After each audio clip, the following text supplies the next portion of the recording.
Given the recent challenge faced by the major U.S. bank, what is your overall outlook on the banking industry?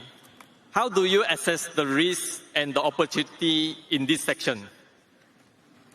Well, anticipating a few questions on banks, I decided we should start using bank language here to describe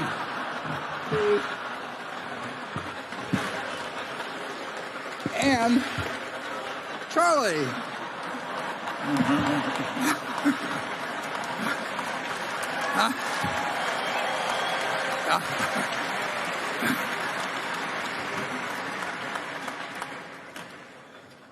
The situation in banking is very similar to what it's always been in banking, that fear is contagious, always. And historically, sometimes the fear was justified, and sometimes it wasn't. My dad lost his job in 1931 because of a bank run, and they had a bank run on state banks. And the head of the Omaha National Bank said, well, we're a national bank, and they didn't have a run on the national banks. And, of course, they both faced the same problem. So it used to be that if you saw people lining up at a bank, the proper response was to get into the line. The banking system has changed so much over the years, and we did something enormously sensible, in my view. When we set up the FDIC, as many as 2,000 banks have failed in 1 year back after World War I. I mean, bank runs were just part of the picture. And if you have people that are worried about whether their money is safe in a bank and all trying to withdraw it, you can't run an economy very well. So the FDIC was very logical. It got changed over the years some. But here we are in 2023, and we actually see the FDIC pay off at 100 cents on the dollar to everybody, or make it available on all demand deposits. And yet you still have people very worried about their periodically, geographically, all kinds of crazy ways. And that just shouldn't happen. So the messaging has been very poor. It's been poor by the politicians, who sometimes have an interest in having it poor.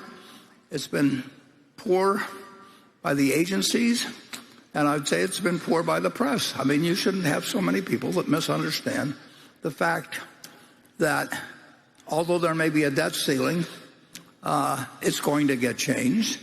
Although there's a $250,000 limit on FDIC, the FDIC and the U.S. government and the American public have no interest in having a bank fail and have deposits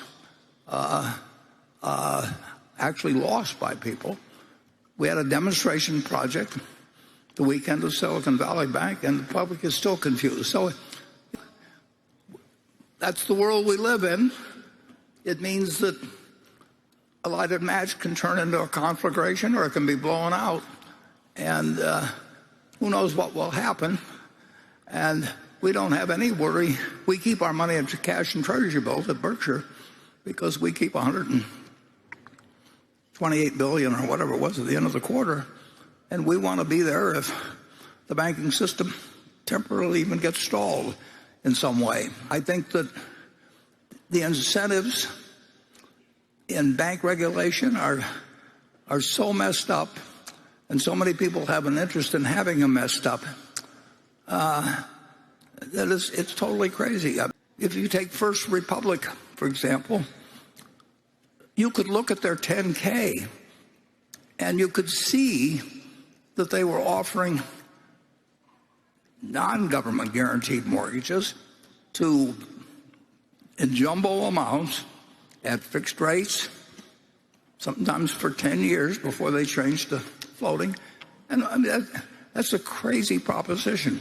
If it's to the advantage of the bank, they get it they get the guy coming in and says, I'll refinance at 1.5% and then 1%. And if it's advantage the other way, the fellow keeps it out 10 years. You don't give options like that. But that's what First Republic was doing, and it was plain sight. And the world ignored it till it blew up.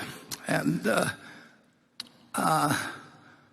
some of the stock in some of these banks that were held by insiders was sold, and who knows whether they had a plan or whether some plan that was innocent or whether they started sensing what was coming.